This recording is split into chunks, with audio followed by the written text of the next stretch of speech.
Yo, what's up? This is Zoe Williams from the Smoke and Mirrors podcast, back in the building with my guys, Crondon and Chase Infinite, and of course, our special guest, legend. Got to give him legend status. Got to give him legend status from the Outlawz, man. What's up, E.D.I Mean in the building. Yes, sir. Hey, man, great to have you today, man. Smoke and Mirrors, the podcast where everything isn't what it seems. Right. We like to uncover the hidden stories that nobody knows about, hidden information, through engaging discussion. And I think you ready to kick this off.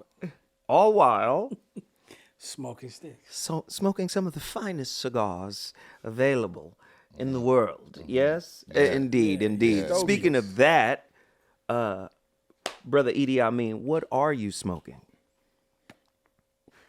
This is a Cohiba Black. Cohiba Black. Cohiba Black right there. And you was giving me some history behind this one. Yeah, that I didn't even know about. The brother Sean Williams, man, he was an ambassador, a black man who was ambassador for Cohiba, actually put that stick together. The Cohiba Red too, I believe.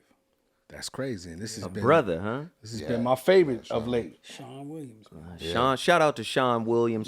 Shout out to Sean, brother. Putting that stamp on the Cohiba. Greatness. Yeah, especially during Black History Month. You know what I'm saying? Yeah, the dig. Yeah. Yes. And Chase, what you want?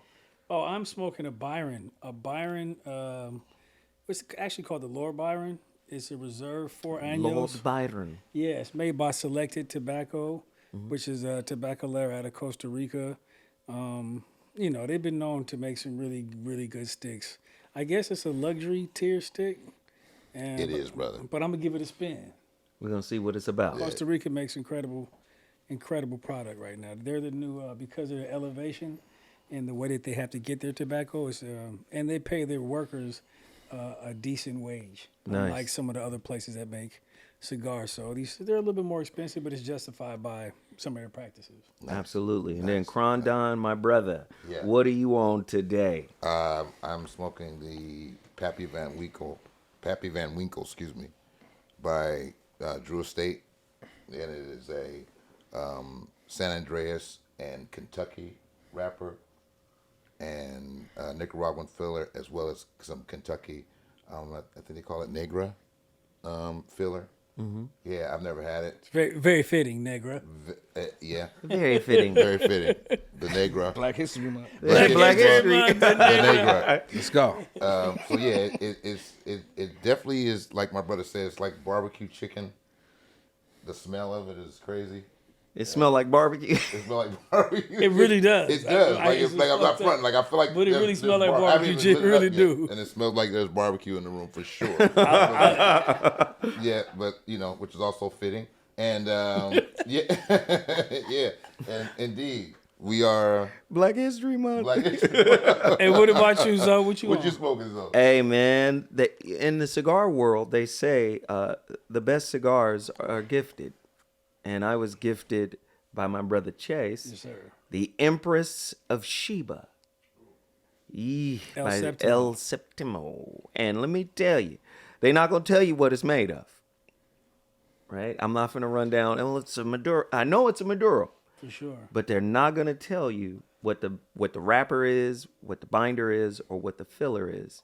They'll just say the regions. Right. So Costa Rica, Nicaragua, and a few other places. I've had it only one other time, and it's amazing. It's an amazing smoke. So we're going to smoke it up and chop it up at the same time. Mm-hmm. Yeah? Nice. Yeah. Ready? So just really quickly, Edie, why did Tupac name everybody in the Outlawz group after U.S. enemies of the state? Why did he do that? Well, we picked those names because at the time we wanted to, I guess you would call it rebranding. You know what I mean? He was looking to rebrand not only himself but us as well. Mm-hmm. And so we decided to take these monikers because at the time that was kind of popular in hip hop, having a alter ego or alias or what have you, aside from the one you already had. Mm-hmm. And so we just was like, we're gonna do it a little bit different though. We're not gonna take people from movies or, Italians, Right. Cubans or whatever have you. We wanted to be like people that when you hear their names, they'd be like, why the fuck would he choose that name? Fear, Right. yeah. Why would he choose and respect it at the E.D.I same Mean? time. Right. And who was Machiavelli? You know what I mean? And I guess it was, I believe it was his way of just getting people to think Yeah. and read before Google. Go do your research. You know what I mean? Yeah, because those were some powerful aliases. I mean, Yeah. you think of Gaddafi, Yeah. E.D.I Mean. And shout out to Hussein, Castro. He absolutely was Cuban, but that's not the mafioso angle. You know what I'm saying? Right. Not the Gotti or the. You know what I'm saying? Right. Or the Scarface character. Yeah. But the actual political figure. Somebody he's actually is of Caribbean of Cuban descent. Somebody that's still on the FBI most wanted list, like at that time. Really? Right. Yeah. That was something else, considering the history just in general of the brother, and then extending that to the rest of his crew. Like, I remember when I first heard y'all names, I was extremely intrigued because you always heard about Farrakhan visiting with Gaddafi and what he actually had done with Farrakhan, and then E.D.I Mean was a very storied figure for better or for worse, but he was respected and really, really feared. Wasn't he the movie King of Scotland? King of Scotland. Yeah. About Idi Amin. So it was even Great film. great film. Even seems to some of the way he was depicted in that film. Like, what qualities do you think? Because I'm sure you had a chance to study the brother, embodying his name as a moniker. What qualities or what did you take from some of his example or what he represented that you utilized for yourself? Yeah, some of the monikers we adapted was for different reasons. You know what I mean? Obviously, a big dude, dark-skinned dude, African features, and my style of rap was very aggressive. You know what I mean? Very straightforward, and so E.D.I Mean just fit. It wasn't even really like a discussion. It was like you're gonna be eating. You're And I'm gonna be like, eating, right? let's do it. You know what I mean? And Napoleon just fit perfectly with who Mutar was Right. and still is Absolutely. to this day. You know what I mean? That's my brother. And so on and so forth. And so the characteristics is some physical and some with the the mentality that the actual E.D.I Mean had. Understood. Now, the crazy thing is we see Tupac in a gang of pictures with cigars. Was he an avid cigar smoker? Pac was an avid weed smoker. That's what Pac smoked. Weed and Newports. So he didn't really tap Nah, into... he didn't really fuck with cigars like that. Were you smoking cigars back then? You was Nah, smoking you couldn't weed. get me to touch a cigar. You was smoking weed the same way. Yeah. You was putting weed in your cigars back then. Yeah, we was not feeling- smoking cigars. We was busting them bitches open and taking the guts out and putting marijuana Back in. then, what cigars were you using primarily to roll your herb up in? Phillies, Swishers, you know what I mean? You didn't really have a preference at the time? Nah. Because I know me and Crime, we probably went through we went through a Garcia Vega era. We went Bruh. through a Dutch Master Exactly. era. We went Then through eras then too. We went through a backwoods era. Hey, what was the green? Was Garcia Vega the green one? That had green. what we call in Candela now. the Candela, green- yeah. Yeah, that was it. Yeah, and then it was Dutch Master, which Then really was too Backwoods. much, and then Backwoods, and then that we was over. landed. Then We the landed Fronto. on Fronto Leaf. Yeah. So E, what transitioned you into smoking cigars? That's a great question, man. I think, to be honest with you, I learned how to enjoy them, learn how to smoke them, because the cigars requires some patience. You know what I mean? They're not necessarily burning that great when you first light them, but like halfway through, it's excellence. You know what I'm saying? It's burning the way you burning. It's slow. It's not like weed. Weed. I had a Jamaican dude, like, rest in peace to Prince Ital Joe. Oh, rest in peace to the king. Yes, right. And Ital Joe used to always drop little jewels on us, especially the younger guys. And he was just watching us one day, and he said, you smoking the weed too fast. Slow down. Slow down. You're supposed to enjoy the weed. You're supposed to enjoy the weed. Yeah, yeah. It's like, we smoking too fast. He's like, y'all rush to roll it, y'all rush to smoke it. Easy. And that's what cigars do. It makes you just mellow out. Let's smell out slow. And I finally got it to a place, I guess, mature enough where I can enjoy it. Absolutely. I like that. Yeah, no, I want to know, Edie, first of all, growing up on the East Coast, where are you from particularly on the East Coast? Is New Jersey, am I mistaken when I say New Jersey? Or? Nah, but a lot of us are from Jersey. I'm from Brooklyn. From Brooklyn, okay, there you go. A little town by the water BK. called Coney Island. Okay, okay, so take us through E.D.I Mean's earlier years in Brooklyn, if you can. Just a lot of hip hop. You know what I mean? I literally was born at the same time hip hop was being born, so it was everywhere for me. Similar to how like gangbanging was out here on the West Coast. Hip hop was just everywhere. You know what I mean? And I had a mother who was like figured it out.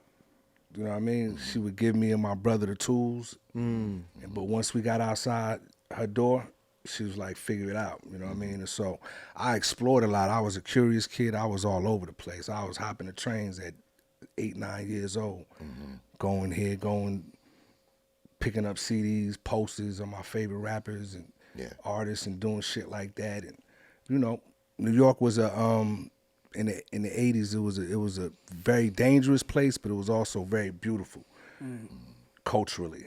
Right. You know what I mean? And I got to experience a lot of different things growing up in New York. Coney Island, man. I mean, I'm a fake Brooklynite, right? I lived in Brooklyn for 13 years. Okay, now So- you ain't nothing fake about 13 years. But you know what Fake I mean? Brooklynite. Yeah, so I'm a fake Brooklynite. Wow, They okay. still remember my bodega order It's when true, I go it's true. on St. Mark's and Nostrand. If I go there right now, they'll have me the Fronto, a ginger beer. It's true.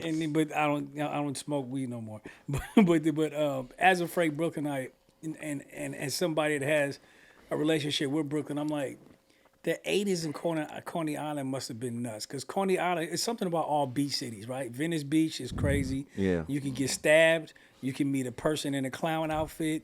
You can meet a drug addict. You can meet, a hippie, whatever, just because it's that mixture of people. And Coney Island isn't much different. Not at It's on the East Coast, but it's got the same type of elements. It's a little bit strange. It's a little bit hood. It's a little bit, so I can only imagine like 8, 9 years old taking the subway. Yeah. And anywhere inside of Brooklyn, that must have been nuts. Yeah, it was. And, my mother, I was just talking to her earlier today, and she was saying, like, I would hear you was down on Church Avenue, and she would be like, oh, is he okay? He good? Right. All right. I seen your son over here. And You got a big family? You got siblings too? I do. I got an older brother, but I got a huge family, and a lot of my family lived in Brooklyn, Coney Island. Okay. My family was well known. My uncle was one of the biggest drug dealers in the town. Okay. And so, everybody knew us. And So they knew not to fuck with you because you was... yeah, and then my brother, type to fight anybody. Right. He wasn't he was an athlete. Right. But for his family, you know what I mean? Especially his little big mouth brother, I always had a big mouth. And Right. I would get You myself was in a E.D.I lot of Mean shit. before you was E.D.I Mean. I just had a big mouth, you know what I mean? So what led you... I get my brother. What led you at one point to come to the West Coast? I mean, obviously, I think we all know some of the story in regards to the music in your journey, but what led you to come to Los Angeles at one point? That came directly from Tupac, you know what I mean? As a little kid, though, I used to watch Tips, and I used to always say to myself, I'm going to go to California one day. Eric I'm going to Estrada. live in California. I used to like the Eric show Estrada. Tips. Eric Estrada. Right. And California just looked like a dreamland on the East, to us on the East Coast. always sunny. This shit is paradise out Yeah. here. Right. Palm trees, the sun is always shining. It was like, I live right across the street from the beach, but our beach don't look like that. You know what I mean? Right, I don't right. think they got syringes and crack pipes. Oh, we did. They just didn't show it. They just Certain didn't show beaches, it. yeah. They ain't show that shit. certain So They didn't show the Venice show lines and the Right. the hypodermic needles and all that. But we was here too. Right. We definitely had that shit. and I eventually found that out. But yeah, through Pac was living in Oakland. You know what I mean? I also lived in Minnesota for a little while. What was that like? It was a culture shock, and it was Right. cold. Right. Absolutely, like you said, it was cold as fuck. What brought you to Minnesota? Yeah. My mother worked for the United States Postal Service Okay. down on 34th Street, Manhattan, right across the street from Madison Square Garden. Wow. Okay. And she worked there for 25 years. Her job was relocating, and she had a curious 13-year-old son who was absolutely attracted to the street life. I was, you know, my uncle was my biggest influence. If I wasn't gonna be a rapper, I wanted to be just like that nigga. Right. Cause he was, you know, he had So a she crack. got you up out the city. She was like, I need to get him up out of here. So she relocated to the place she thought, in her mind, was the safest. And was it? Not really, because Minnesota had the same problems About to say that was Minnesota going is on. You know what I mean? notorious, Yeah. It had the same what shit. part of Minnesota?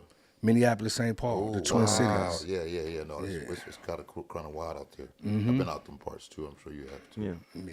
Not for long. All I know is like Prince. Paisley Park. No, I've been. I mean, we used to go out there And all the pimping, time. it's just a lot of with X pimping and at all home. that. Lot of it was- pimping it was a now. lot of pimping. Yeah, that's Lot of that's, pimping. That's yeah. A lot of pimping, a lot of dope selling, Why is and voice gang change? banging. Right. And gang banging. You know what I mean? The first place I ever heard of a rolling 60s Crip was in Minnesota. Yeah. Wow. right? Yeah. I mean, that's what you think of Ice Cube Summer Vacation. He mentions Minnesota in that song. So yeah, it was. It was gang traveling. banging and crack It was and- traveling. It was You know what I traveling mean? for sure. Via the For crack, sure. the crack area and the cocaine. Wait, I trade. think Ice Cube was talking about St. St. Louis. He had St. Louis in there. I think Minnesota too. Yeah. Yeah, it was St. Louis. You gonna for make sure. me go to the car, I'm searching man. the lyrics on my I'm like, I'm searching no, now. I think no, it's no, St. no, Louis. Minnesota. But I'm almost essentially, positive. that's what he was talking about. How Yeah. gang Things banging travel. and through the Yeah. crack era, it was traveling from city to city, and it was Right. spreading around. sure. And I was coming from the East Coast, and it was I met right then, and you know what I mean. That's the first place I heard of NWA, Eazy-E, Right. West Coast hip hop Was Minnesota. in Minnesota. When you so from Brooklyn, from Coney Island to Minnesota, right? And you know you're on a journey right now. You're growing, going through the stages of life, right? Mm-hmm. When did you decide? Okay, I'm going to be an artist. I knew I was gonna be a rapper when I was living in New York. Okay. Like 7, 8 years old. First record I heard that like really moved me was Sucker MCs by Run DMC. Amen. Of course. When I heard Run, I just was like, I want to do that shit. That shit sounds Run voice was crazy. unbelievable. Yeah, One of the greatest brashness, voices the in hip-hop. cockiness. Yeah. I used to listen to all the Fresh Fest concerts on the radio and Whose House, My Motherfucking House, Put Your Adidas in the Air. Like Run was the first real He sounded like he was driving a Cadillac whenever he rapped. 100%. Like he was just like, Yeah. his voice was just crazy. Yeah, No question. Just one of the most confident voices in the history of hip hop. Yeah. definitely. He affected me the same way. That song 30 Days, I used to go crazy. Send me days. back in 30 days. Crazy. Crazy. Womp. Yeah, that was a great record. That's by one the of the first records I actually bought. Yeah. Yeah. DMC, yeah. So what was your first experience as an artist where you said, okay, I know you said you wanted to do it 8, 9 years old, right? But when did it actually materialize and come to fruition for you in your life? Was it before the Outlawz? Yeah, it was definitely before Outlawz because I was already going to studios. You know what I mean? I was already putting together what were you little known as demos. before E.D.I Mean? What was your MC first name. MC name? My first MC name, is MCG. MCG. Come on, man. There you go. Let's do it. Okay. MCG. And Right. then, you know, I had a few of them, but that was number Definitely one. gonna be scouring the internet trying to find the MCG MCG. songs to Right. between the interview. Good luck with that. If They you out find there something, somewhere. you There's a somebody in bad Coney mother- Island like, I told you, he used to be called MCG. There's somebody Do in you- Coney Island right now. Do you remember your first rhyme? I do. But I ain't finna kick He this. said, come not on, gonna do man. that? You're not Don't gonna do do that. that? Don't, That's for another that's the time. foundation. That, In come another on. don't- place. Yeah, that's a. MCG would be disappointed in you right He now. said, Yeah, I yeah, do. no, but MCG you know. be like, you better not. nigga. MCG is like, you better not. Right. We done came a long way, brother. Let's not go back Don't start there. that shit now. So take us to the moment that you met Tupac. How did that come about? How did you meet him? What were the circumstances? Where were you guys at? Long story short, we grew up as childhood friends. You know, his aunt and my dad went to college together. My dad eventually introduced his aunt to my mother. They be best friends for the past going on 50-something years now. Wow.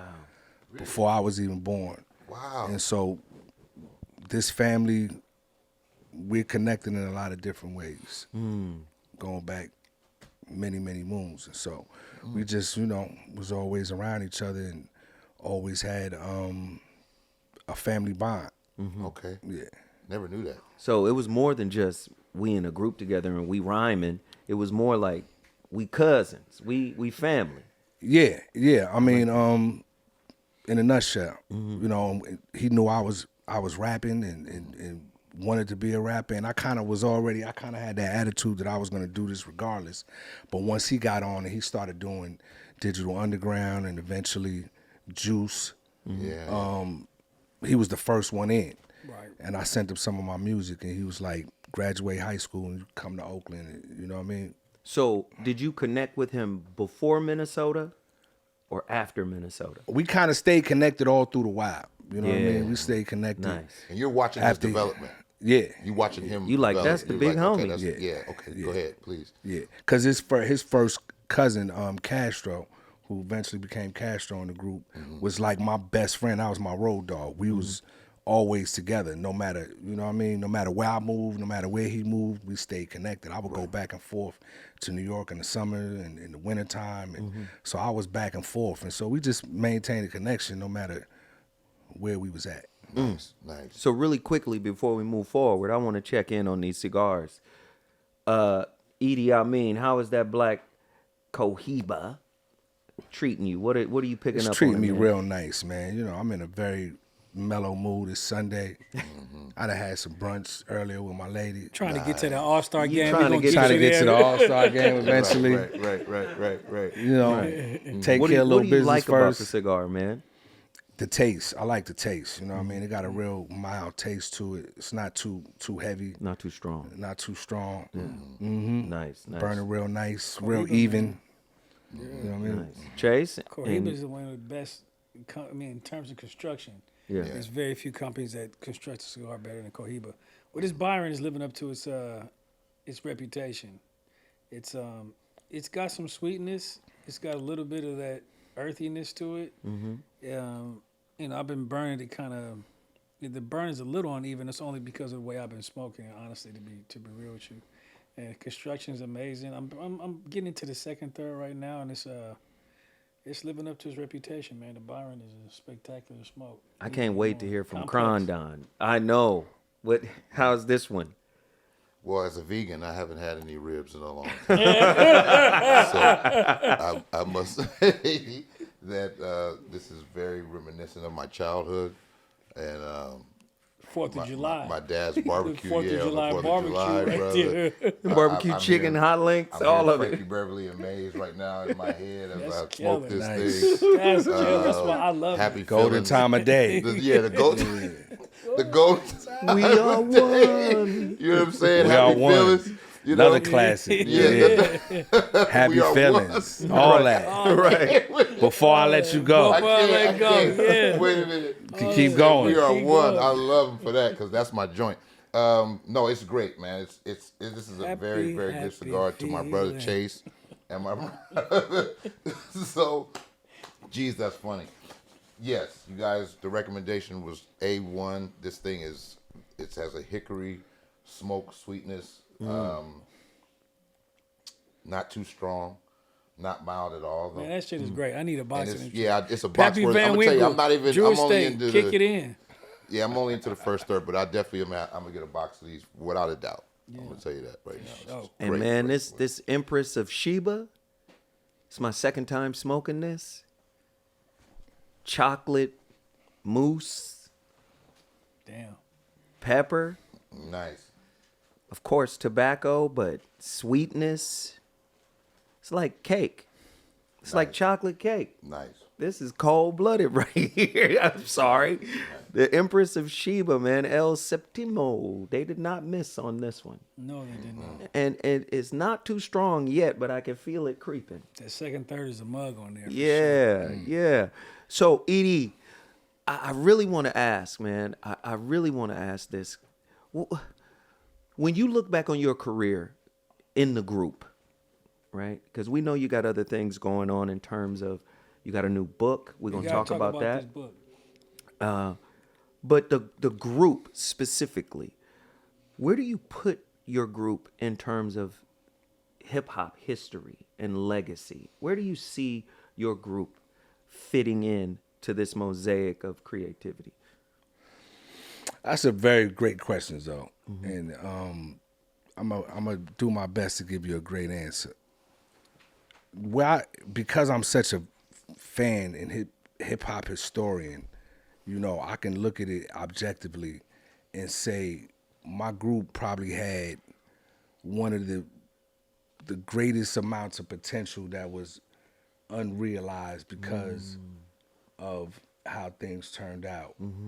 But we are known as survivors at this point, you know what I mean? And because we're down to the last 2 members, you know what I mean? We lost half our group, you know what I mean, to death. And the other half of the group, the rest of the members, you know, Napoleon is in Saudi Arabia, living a beautiful life, opening restaurants. Yeah, I've been hearing about that.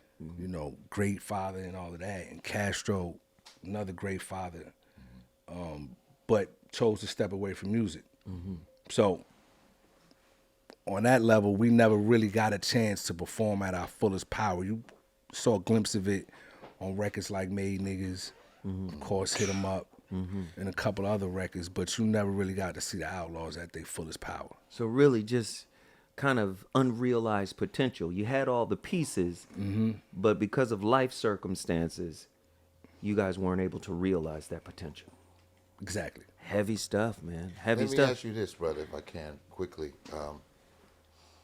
With you saying and us recognizing maybe the unrealized potential, are you aware of the global and undeniable impact, though, that you guys have been able to make? 1,000%, man, and I'm super grateful for it because still to this day, you know, we got like younger fans, newer fans that are in their teens and late early 20s that weren't even alive when that's, you know, getting into the music because of the internet and YouTube and them being able to just go type in a few things and find all our shit.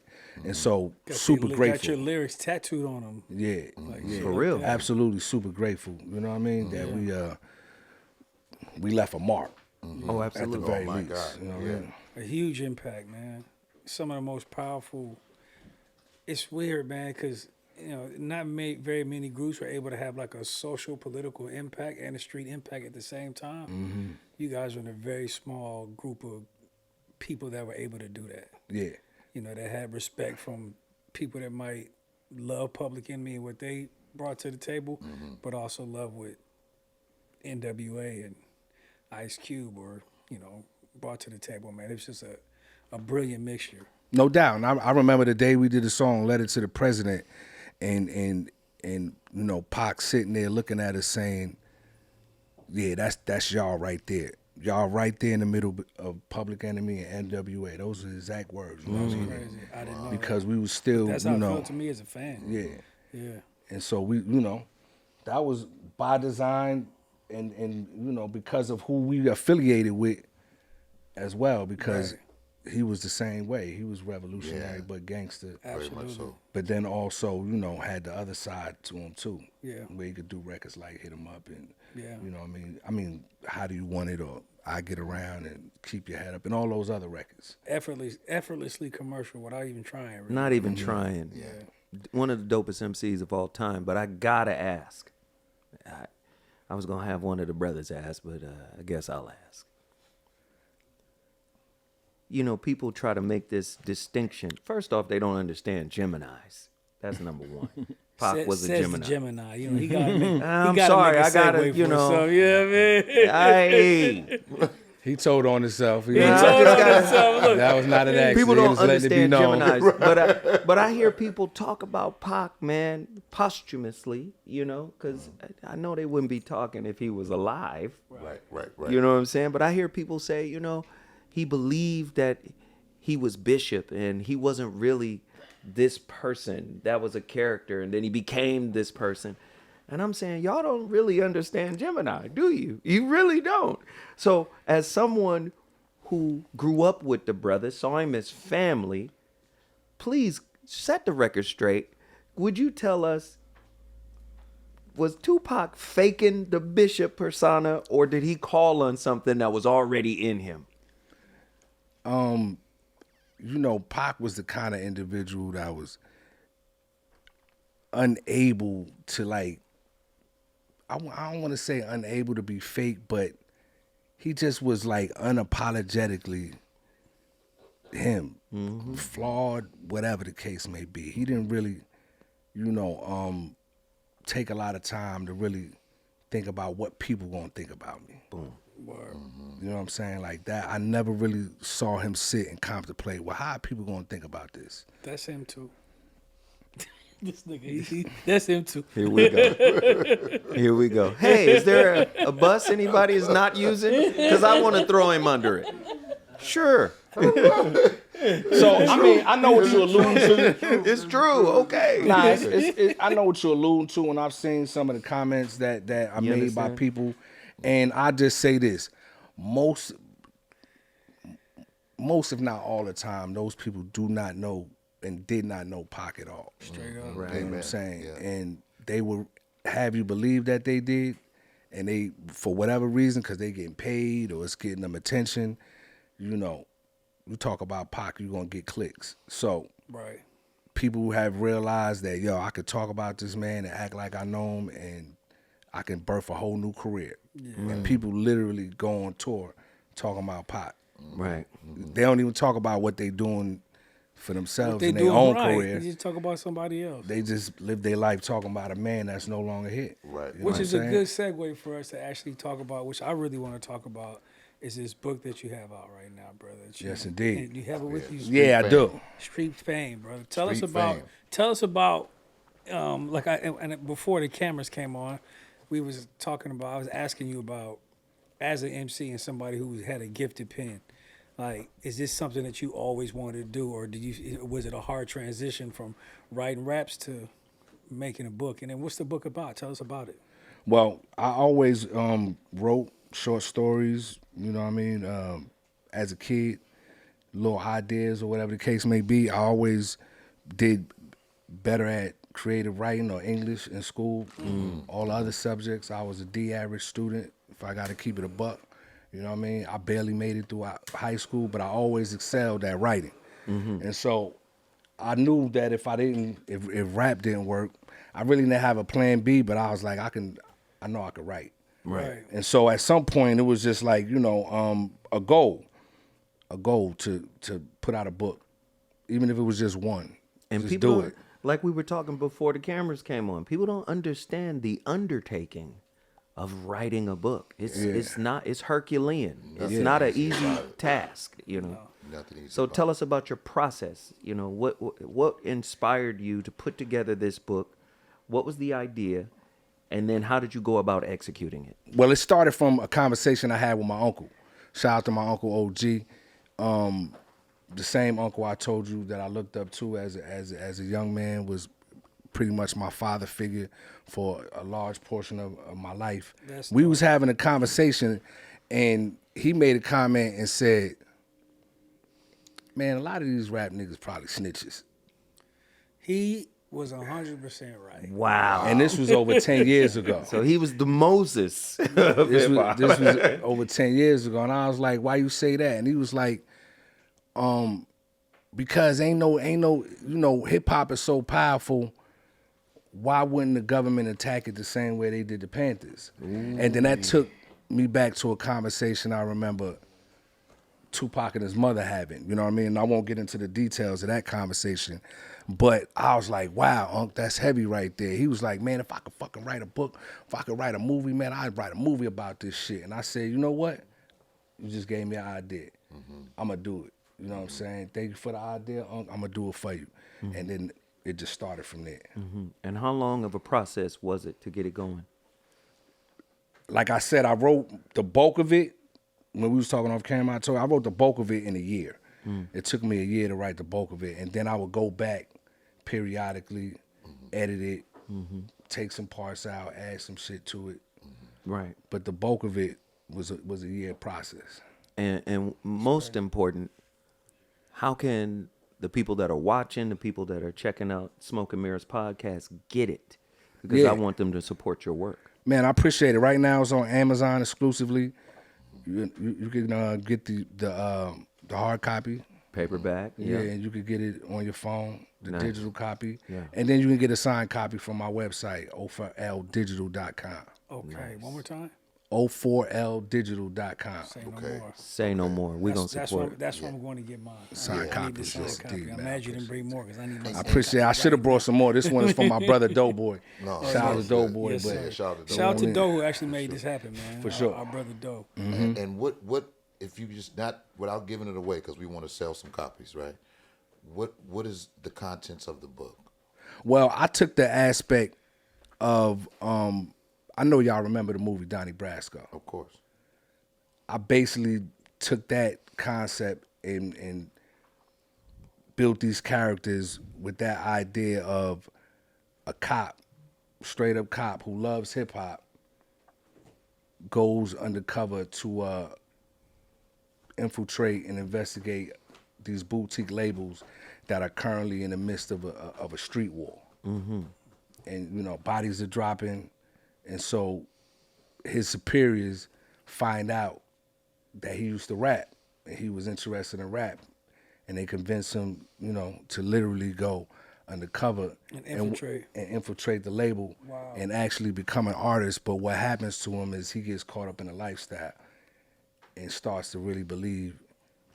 And one of his records take off, and the money and the fame and the women and everything starts to come at him. Okay. Okay. Okay, so this Man, this we- already got somebody- me. Somebody got to pick this up for a movie. Yeah, 'cause yeah. now Yeah. I want to read the book, but I also want to see the movie now. Right now, that's what I started thinking. I just Like, that's a great series, right? yeah. So For real. my idea now is, I'm gonna ask you this question. I'm gonna ask all of you guys this question. Goodfellas, Casino, Godfather. Which one is your top three? Which Well, one I'm is- gonna go with Godfather 2, because in my opinion, there's no better gangster movie than Godfather 2. But there's a couple that come close. Goodfellas is one of them. You Goodfellas. left one of my favorite movies off though. And a lot of people sleep on it. Carlito's Way. Carlito's Way was good. Benny Blanco. Benny Blanco from the Bronx. Go look at Al Pacino's opening scene in the courtroom. One of the best scenes No, that acting was, brilliant. you will ever seen, and he ad-libbed most of it. Wow. I seen the interview and he said he ad-libbed most of that shit. All right, well, let's take it black. Name your top three black gangster films. Ooh, that's cold. Yeah. It ain't gangster, but it's a cold movie, man. The Mac is probably one of my favorite movies of all time, and I had the pleasure of talking to Max Julian and having some real in-depth conversations about that movie in the process. You got some real game from the Mac itself. 100% from Max Julian. Can you buy that? It's one of the smartest men I ever had the pleasure of talking to. Max Julian was really brilliant. So you got the Mac. Dude was a hero. Give me two more. The Mac, I'm gonna just go with my faves, man. When I first seen Menace to Society, I was like, cold movie. Yeah. Cold Mr. movie. I Society. like Menace to Society more than I like Boys in the Hood. And I I love love Boys Boys in in the the Hood. Hood. Yeah. I love Boys in the Hood, but Menace just hit different. Old Dog, Old Dog. It did. Shout out Old to Alan Dog was Hughes, wild. Menace. Shout out to Shout out Alan Hughes. He's a big cigar guy. Yeah, We're gonna for have him on sure. a future show as well. Yeah, y'all should definitely chop it up with Alan. Yeah. I've had an opportunity to chop it up with him and smoke cigars with him, and he's a genius. Man. Yeah. The Hughes brothers together. Are About to say, geniuses. ain't there two of them brothers, Yeah, man? Shout out the to Hughes both of them brothers. brothers, Shout out to man. Yeah. they brothers. Twins. Okay, so the Mac, Menace to Society, and what's the third one? And these are black gangster films we talking about.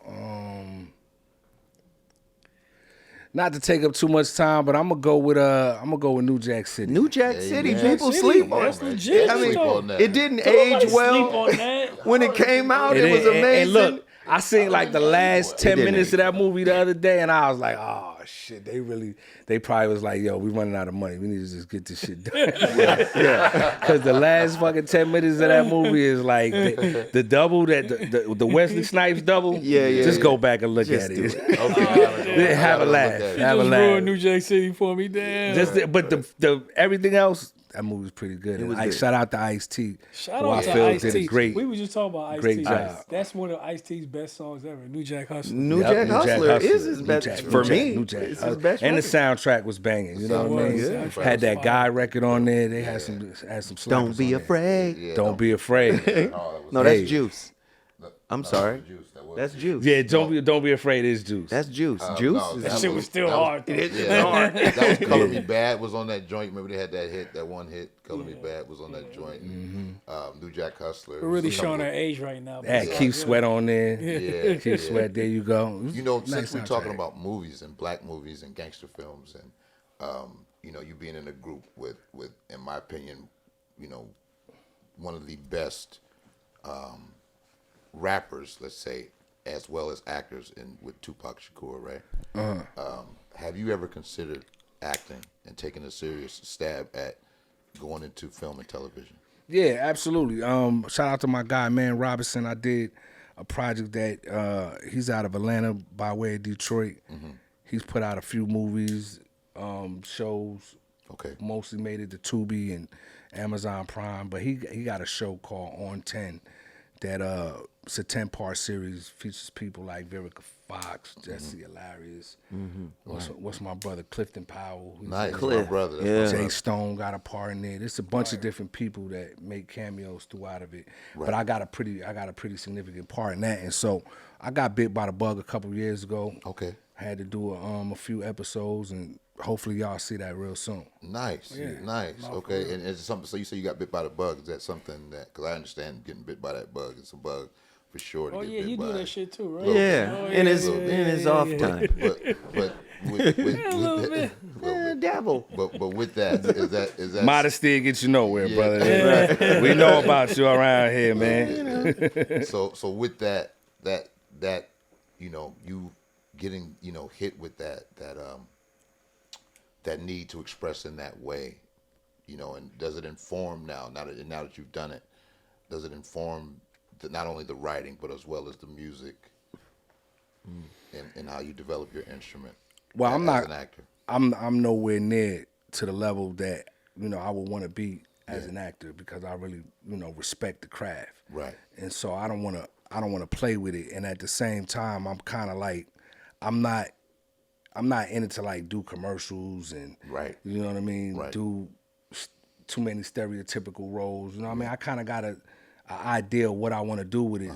You know, and it's a lot of people that really take that shit very serious. And so I don't want to, you know, get in the space or use my celebrity to get what I need. The first role I did, he literally like, yo, I wrote this role for you. I see you playing it. And so I decided to do it. Right. And, you know, it was fun because I'm not even playing nobody close to me. The dude is Dominican.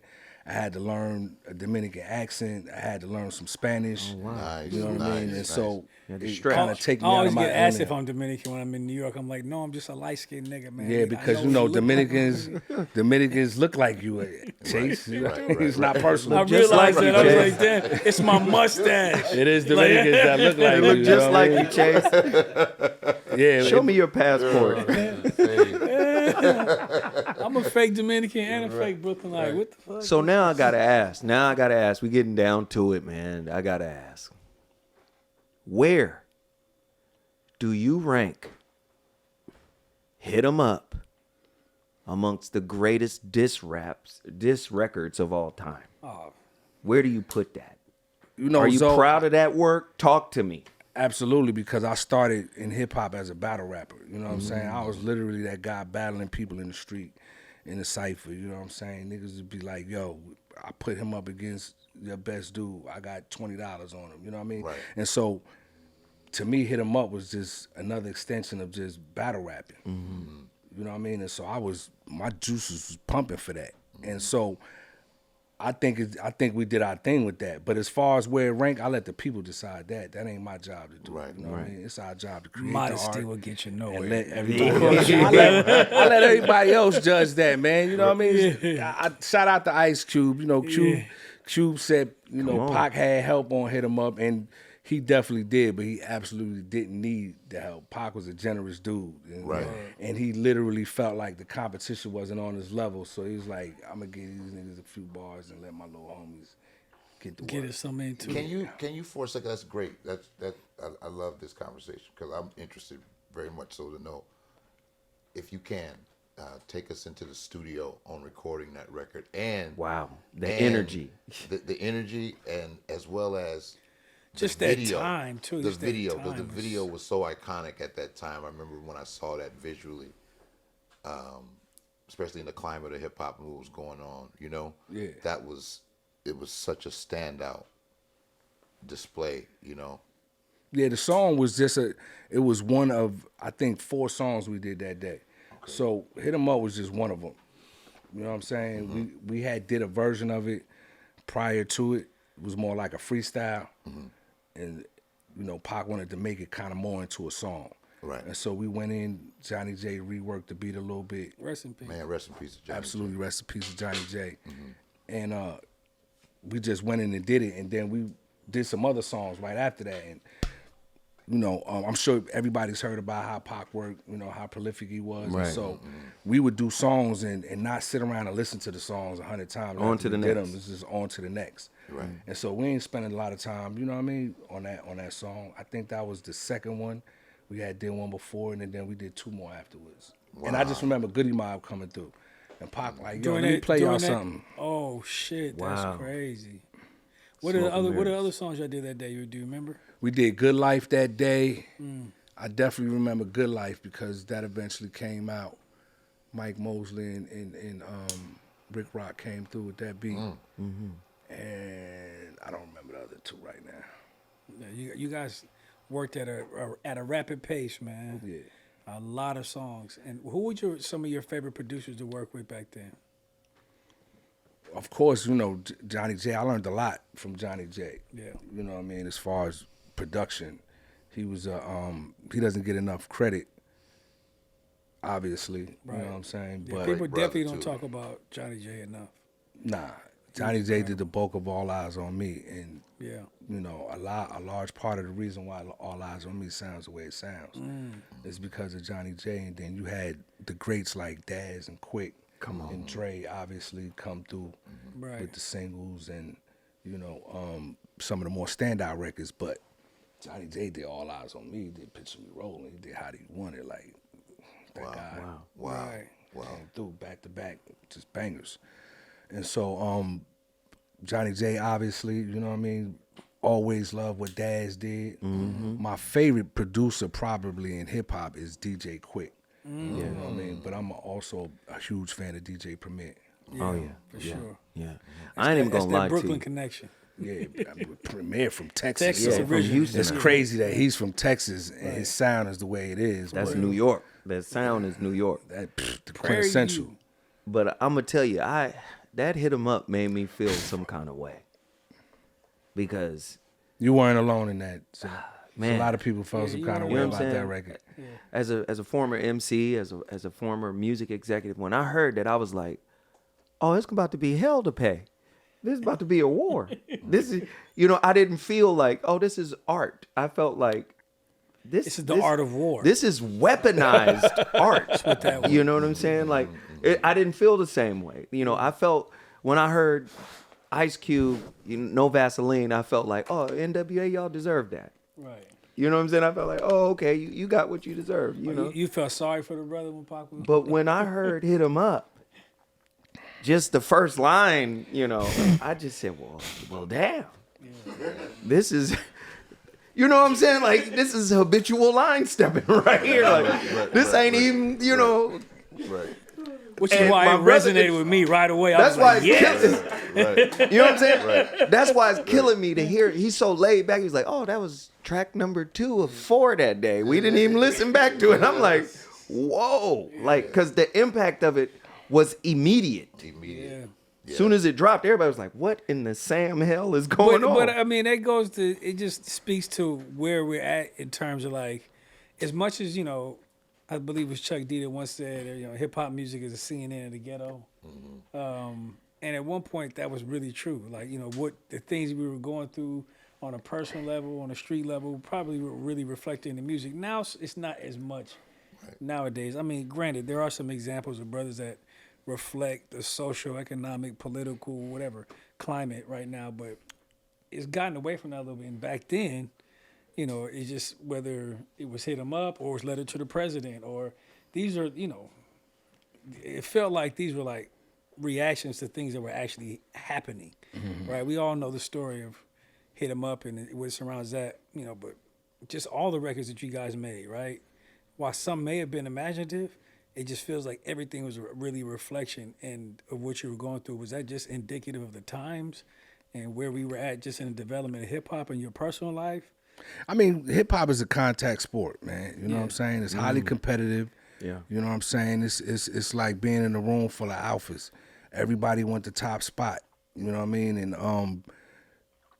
it was there at the beginning. It's always gonna be there. You know what I mean? Like with females dominating hip hop now, they got their little beefs and skirmishes, and that's just what hip hop is. Yeah. You know what I mean? Unapologetically, we are different than any other music genre.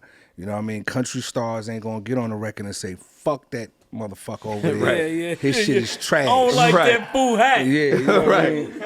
His boots is whack. Your bum ass You know what I cowboy mean? hat. Get up out of Old here. ass fucking guitar. You know what I mean? Like they ain't doing that in no other music genre, but they do have that. It's just they are more passive aggressive. Hip hop has always been about saying it directly to your competitor, battles, whatever the case may be. And so when we thought about Hit 'Em Up and the idea came to do it, we were standing on songs like The Bridge Is Over. Right. And No Vaseline. Right. You know what I mean? Which up until that point to me was one of the coldest. Right.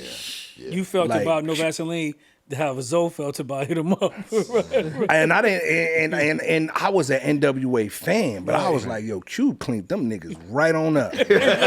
One by one by one. You know what I mean? Like Right. And I was an NWA fan even after he left the group. You know what I mean? Niggas for Life to me is one of the greatest fucking albums People ever sleep on made. that album, man. Absolutely, they sleep on that album. That's because America's Most is that fucking good. No, But they right listen, there. Yeah, I but know. The Niggas cold for part Life, about it is they right there. like if you listening to that Niggas for Life album, what you're gonna pick up is Dr. Dre was battling the Bomb Squad. Like he took that personal. When you listen to the production on Niggas for Life, that production was so ridiculous and cutting edge at the time. It was crazy.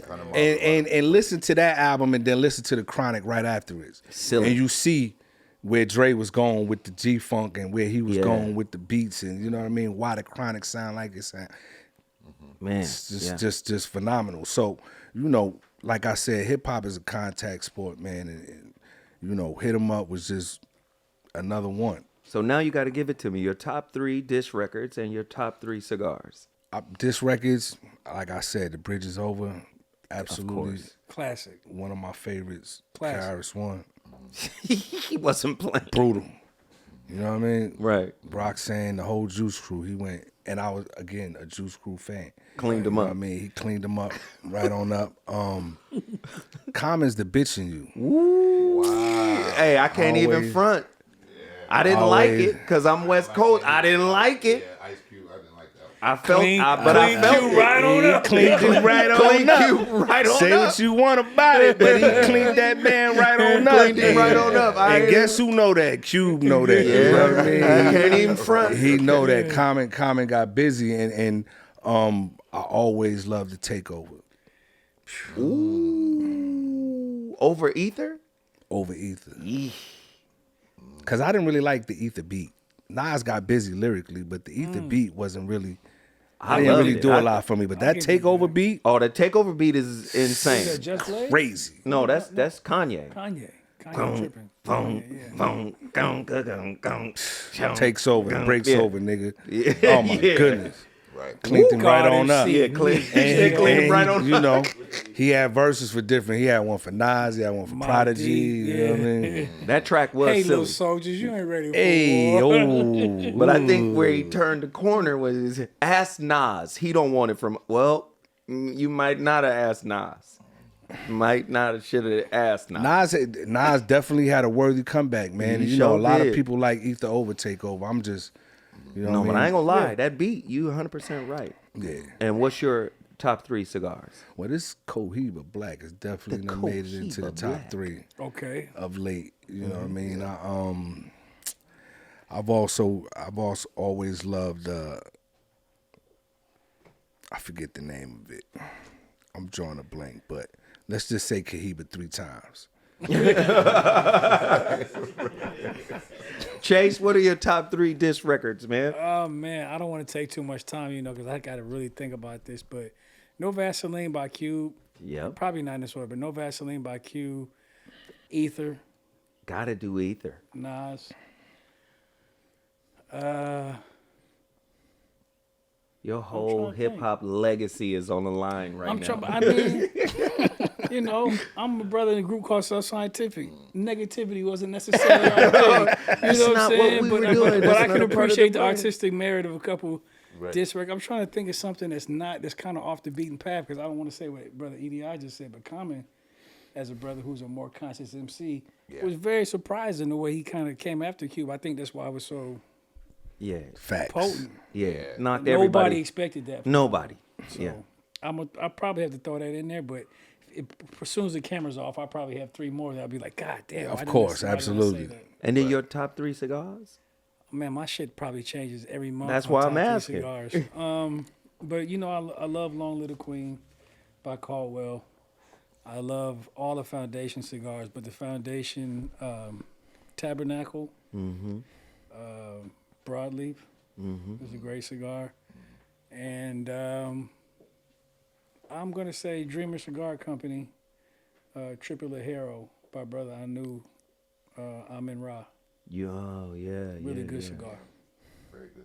All right, Kron, it's on you now. Oh man, disc records. Yeah, No Vaseline was one of them. I'm drawing a blank, but it was Snoop and Dre on. Oh, you talking about Dre Day? Buster, where the fuck you at? Change crap with Yeah, lips, so it was you on- know it you was got on just the trap. Chronic. Yeah. It was on the Chronic. Yeah. It was on the Chronic. Yeah, Dre Day. Dre Day. Yeah. Okay. Damn, why didn't I say that? Yeah, Dre Day was. I should have said. That's a Dre great Day. one. That's I a was- great one. Yeah, Dre That's Day like number was- 4 that for was me. Cold. And then, you know what? No shenanigans. I'm gonna have to say Hit 'Em Up Yeah. because thing about Hit 'Em Up that I loved in that, because that was our era, right? Yeah. We was out and about. We was like as the youngins say now, we was outside, right? Thing about Hit 'Em Up that I love so much and still love to this day is that was a disc record. That That we was was in drinking the champagne. club. We was drinking Hennessy and doing that stupid shit. that you could not avoid the record. It was in the club. Yeah. It was on the radio. Yeah. It was played in the cars. Yeah, it had exposure. And It had to what exposure. Edie was saying, it had exposure. Yeah, and to man. what Edie was saying, and more so beyond the controversial aspect of the lyrics, the beat was so cold. Oh, yeah. The beat was so cold. You know what Kid I'm saying? money. Johnny Yeah, J. it was just it. Yeah, man. It was very, very. At that time, like I say, it was black. What's your top 3 cigars? My top 3 cigars: Don Padron from Lampert. Number 1. Number Oh, one. yeah. Always. Yeah. The Don Padron is insane cigar. Number 2 is gonna be the Supreme Leaf by Aganorsa Leaf. Ooh. Ooh. Yeah. That was in my top last month. Yeah. The Yeah. Supreme Leaf by Aganorsa Leaf's phenomenal cigar. And the what is that one? The Paul Stulak Cremoso by Privado Cigars. Sudori LCA. Cremoso. Yeah, shout out to LCA for that one, because that cigar, I promise, every time I see that cigar, bro, I buy Buying a all of them. handful, Yeah. I was in Atlanta, I bought all of them. Yeah. So anyway, that's That's it. what's up. So for me, the bridge is over. Yes, sir. Gotta do that. Okay. Y'all not gonna like this. Cool Mo D, Let's Go. His response to Jack the Ripper. It's all good. I had to do it. We love Kumo. Bro. You also named one of my other, would definitely be in my top 5, Jack the Ripper is cold. Yeah. Jack the Ripper's. Well, we was listening to him. Yeah, we did a whole breakdown on Jack the Ripper and Let's Go. And Kumo's my brother. That's Zoe's brother.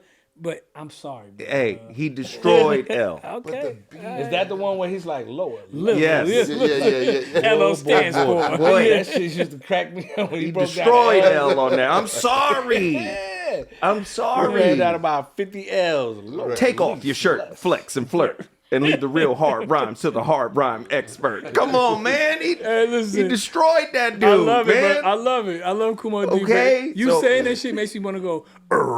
Hey, I told you you wasn't gonna be pleased. I So, am pleased. The bridge is It's over. all good. All right. Of course, let's go, Kumo D. And I'm going with Ether. Yeah. Ether. Because that just put a stop to everything. You were you in New York when that came out? It put a stop to everything. Nah, I was out here. You know what I mean? That shut everything down, right? So, and then my top 3 cigars. I'm gonna have to put the Empress of Sheba. Not because you're smoking it right now. I'm smoking it right now. Yeah. I'm going to put the Empress of Sheba. Of course, I'm going to put the Aging Room, Quattro. the Quattro Maestro, Nice. Ooh la la, Nice. Mon Maduro. Ami, The Maduro? Enchanté, Yeah. the Maduro. I'm going to put that in there. But then I'm also hit you with the Mil Diaz. Crown heads. The Crown of Mil Diaz, man. Those are my top They got 3 a right Maduro now. that too. You like Yeah, that? they- Yes, Maduro, yes, Maduro's yes. Okay. Edie, I got a question for you, brother, before we get out of here. I got a couple, really. One, it's a short question, but do you consider yourself, based off of where you were born and your upbringing, and then where you kind of cut your teeth in hip-hop at, right? Would you say you cut your teeth on the West Coast as far as really put your stake in the My ground? career absolutely started on the West Coast. Coast. So you Yeah. consider yourself bi-coastal in that way? Yeah, 100%. Yeah, and you know, all coasts really. You Right. know what I mean? And Nice. shit, international, just like that. because of the travels and Yeah. the things we have, the opportunity that hip hop has afforded us the opportunity to see, Right. and see hip hop sprout and develop in all these different countries around the world, to where it's at the point where it's at now, and you have major hip hop artists that are not even from America. Right. And so I just think that's beautiful. And you know, now through growth and development, it's like, man, we're not putting no limits on ourselves. It ain't just about, you know what I One mean? region. Rakim said it best. It ain't where you from, it's where you at. Right. And Amen. that statement is so heavy on so many levels, because not only where you at physically, but where you at mentally and where you at personally as a human being. Yes, sir. Absolutely, Yes, sir. man. So tell us, and that's a perfect But- segue. Well, go ahead, please. The West Coast, let me say it, has always embraced us, always showed us love, and like, I can't even express it enough how much, you know, this city has meant to all of us as far as my group. Right. Yeah, specifically Los Angeles No and doubt Oakland. we love y'all Respect. brothers, man. We love Outlawz. Always appreciated your energy, for real. Yeah. Yeah. And to my next question, and that's a perfect segue to it, is tell us about the One Nation project, and you did a record with all of our great brothers, great friend of all of ours, Exhibit. That I love Exhibit, that record. my I love guy. that record. I love that video. Tell us about how that project came about and how that song came about in particular. Yeah, well, around the time right before we started to work on Machiavelli and the album that would eventually become Still I Rise, right at the height of everything that was going on between the East Coast and West Coast and Death Row and Bad Boy, Pac wanted to put a break on the energy that was developing from it. Right. And so, being that we was even during the beef, we was going to New York and still, you know, embracing our roots. That's where we started at. We absolutely love New York City, and always did and always will. And he just wanted to put a lot of that shit to bed. You know, he was done with it. He was over it. He got it off his chest. You know what I mean? You know how Geminis are, Zoe. Once y'all spaz, Then we good. y'all come back and have that moment of Then clarity. we good. A little spazzing, you know, Yeah. then we good. Yeah, and so I can identify with that. you know, he got it out of his system. You know what I mean? I'm good now. You know what I mean? Let's bring it back to, Right. you know what I mean? Sometimes we The need to fight purpose, about the it. goal. Right. What's really important, and not let the powers that be, get our culture confused, and you know, I'm not, I don't like speaking for him, but I think on a personal level, he didn't want his fans and people to get it fucked up about who he really was and what he was truly about. Right. And so One Nation was an attempt to do that. Unfortunately, we wasn't able to finish it the way we wanted it to at the time, but we was able to get some records done with people like Greg Nice and a few other people came. Can't forget the Boot Camp Clique, Buckshot, Tech and Steel. They actually came to LA and lived with us for a little while we was recording that project. And so it didn't get done. And then fast forward a couple years ago, we mentioned his name already in this interview. Doughboy hit me up one day and you know, he always got ideas, man. It's one thing I love about the brother. He's like, big bro, whatever happened to the One Nation project, man? And have y'all ever thought about revisiting it and finishing it? And of course, we couldn't take those tracks that we worked on at the time and bring those back out because we don't own them. Right. You know what I'm saying? And so we was just like, let's do our own version of it. Yeah. And one of the first records we did was the record I did with X to the Z. Nice. Yeah. Nice. I had a great time doing that record, getting to know X, and you know, beautiful guy. You know what I'm saying? And absolutely. Great brother, man. One of my favorite people in hip hop that I've gotten to know over the years. And ours too. super cool. It's like, X, I want to do a video. Like, let's do it, Edie. You know what I mean? Yeah. Didn't even hesitate. Got the video done. Shout out to my buddy Matt Sample who directed it. Dope. Great video, and the whole project I think is epic, man. It's a little slept on, and unfortunately, but for me it's like a dream come true because we got Chuck D on the fucking record, man. Oh, you know what I mean? Tell us more about who's on the project. Yeah, we got a whole host of people on there, but most notably Chuck D. You know, Conway the Machine and Young No got a great record. You know what I mean? Brother. Called Lessons from Legends. And we was able to get Premier to come in there and do some scratching at the end of it. Bodied it. Premier did about 3-4 minutes of scratching, different shit from all the fallen hip hop artists. Everybody from Biz to ODB, like everybody, Easy, you name it, Premier is scratching on that record. And so that's just to name a few. But like I said, that project got everybody on it, you know what I mean? Right. From east to west to south, and real proud of it. Nice. Man, you should be, brother. Yeah. That's good. I'm glad you took that torch and carried it over the finish 100%, line. yeah. For sure. Glad Well, listen, brother E.D.I Mean, I want to thank you for coming into our makeshift lounge and really clearing up some of the smoke and mirrors behind your career and your experiences. We appreciate it. Man, I appreciate y'all having me, man. And Thanks listen, we got more to come. Stay tuned. This is just the beginning. Make sure y'all get this brother's book. Oh, Make sure definitely. y'all go stream the One Nation Project. Get the Street Fame soundtrack. I got a soundtrack that goes along with the book. Well, you got to tell them where to get it. All new music. It's streaming right now? Yeah, it's streaming right now. Any Okay. DSPs, we got 2 videos out. Nice. Money in the Power and What the Vibe About. Okay, I'm introducing say some no new artists on there. You know what I Okay. mean? Mac Mason, False, H Rider. Okay. Shout out to all of those cats. Gave me some Salam really dope alaikum to the records. brother H. Rider. Salam alaikum. Yeah, I Nice. just got off the phone with him. Oh, that's what's up. So, bro. on behalf of Chase, Infinite, and of course my brother Crondon, and as well, author, actor, writer, the whole 9 yards, my brother E.D.I Mean, this has been your episode of Smoke and Mirrors. Stay tuned. Appreciate Keep it y'all. smoking. Sorry, brother. Appreciate you. Appreciate y'all, man. Great energy.